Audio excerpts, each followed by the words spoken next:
It's crazy, but it's true. Someone just bought an HDB flat for over $1.7 million.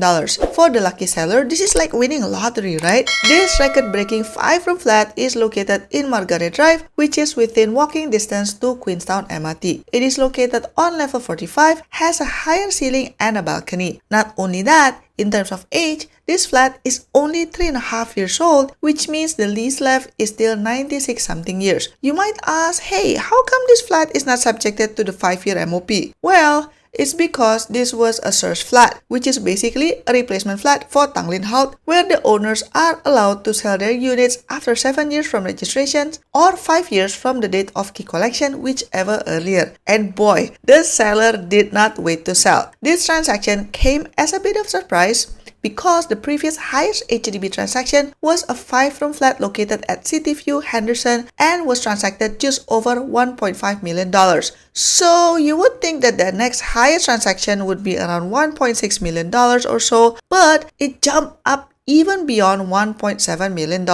An agent argued that $1.7 million is still a good deal because condo in the area would be beyond $3 million. Some people ask, why comparing between condo and HDB? Well, because for the buyers, a home is a home. Regardless of the building type or status, it is still an apartment. The brokerage said that the initial asking price was $1.8 million more. But despite the high asking price, the flat was still sold within 1 month. The final transaction price goes beyond $1.7 million because apparently there were 2 sets of buyers who were very interested in the flat and tried to outbid each other. It seems like the competition got overheated. I'm sure both the sellers and the buyer's agents were very happy with the outcome. Another reason why this HDB was sold so high is because it has the standard MOP requirement. It is not part of the PLH model, which means that there's no income ceiling for the future buyers. The owner can rent out the whole unit after MOP, and the MOP is only 5 years, and many more. Whereas if this HDB was launched after mid-2024, I'm sure they would have been categorized as prime HDB. This news became viral because this sky-high price is adding fuel to the sentiment that the public housing market is getting out of control and that ordinary Singaporeans won't be able to afford a home soon. It is making people feel stressed about their future. Granted that $1 million HDB flats are still in the minority right now, but all of this hoo-ha in the media creates the impression that HDB is now getting more and more expensive and the price is almost similar to a condo, which is not a good impression to have. A senior data analyst at property agency Hattons Asia warned that while the sale might be an outlier now, it could spark a trend of rising prices. I mean, if your neighbor sold their flat for $1.7 million, would you sell your flat for $900,000 if it's the same size and the same location? No, right? Some people say that this is a one-off transaction, but I disagree. The reality is that the next seller is always trying to exceed the previous seller, and that's how the vicious cycle goes. Even though in Singapore, the property agent cannot represent both seller and buyer, but the fact is, both sellers and buyer's agent will get the commission based on the transacted price. So we cannot deny there's a compelling benefit for agents from both sides just to aim for the highest price possible. The same analyst also said that the number of $1 million flats may reach 3 to 4% of total volume this year, and he also recommended the government to take action before the dam breaks and hits 10%. Looking at how things are going, I predicted that we will see a $2 million resale HDB transaction by next year. I don't think we need to wait for another 10 years to see that happening, unless of course, if the government intervenes.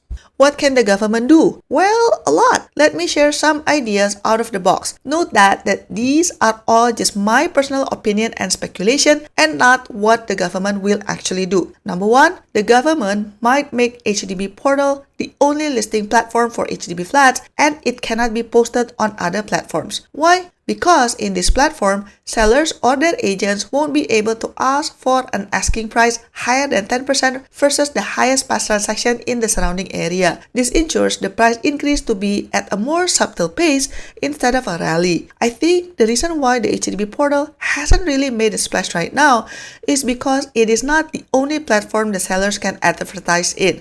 As long as they can advertise in the more mainstream property portals, then the sellers will go there because they can ask ask for any price and the potential buyers are also there. The next possibility is that the government might impose an income ceiling for resale buyers. Currently, this only applies to BTO categorized as PLH/prime and plus projects, but it doesn't work retroactively, meaning that existing HDBs are not impacted. If they really want to slow down the resale market, the government may apply the same rule for all HDBs and not just to new projects. Number 3, another cooling measure that the government might consider is to increase the MOP for all HDB and not just for plus and prime BTO. Not many people know, but way back, the MOP used to be 3 years. It was increased to 5 years in 1973 to minimize the use of HDB as an investment vehicle. If the resale HDB market is getting hotter, they might consider increasing the MOP, at least in desirable areas. Number 4 is additional tax on high transaction. What some people have floated around is some sort of additional cut or tax for those selling their HDB for more than $1 million, or that the amount can only flow to their CPF special account or retirement account to prevent the money from being reused to purchase the next house. The next intervention that might happen is for the government to step up in enforcing MOP and rental rules. And there's a good reason why I suspect this. Several media outlets suddenly posted that around 70 flats were taken back by HDB for breaking MOP rules and unauthorized rentals from 2019 to 2023. If you think the number is low, well, there are around 800 cases of lease infringements in that period. This includes owners who did not occupy their flat during MOP or buy a private property during MOP. The timing for such news is uncanny, no? Personally, I agree. I remember when I was house hunting for a newly MOP resale HDB, I encountered several HDB flats that looked bare and had never been lived in, or flats that seemed to be purely rented out without the owner staying. When I questioned the agents about my suspicion, the agents denied when asked, so the conversation stopped there. But the government, of course, have more investigation tools at their disposal. For example, they can check whether the PUB bills are significantly lower than average, or they can check what is the current banking mailing address of the owners, or they can even check CCTV if they want to, etc. Another idea that is floated online a lot is to allow HDB flats only to be sold back to HDB. This way, the owners would not be able to profit much or even at all. But I think such move will be too brutal and difficult to implement. Most likely, it will crash the resale HDB market, which I don't think the government would want. Another idea is to put more restrictions on property agents. Currently, the commission for both sellers agents and buyers agents is a certain percentage of the transacted price. So there's always a benefit for them to motivate the buyer to bid higher and higher. Maybe only allow the use of property agents for private properties but not for HDBs.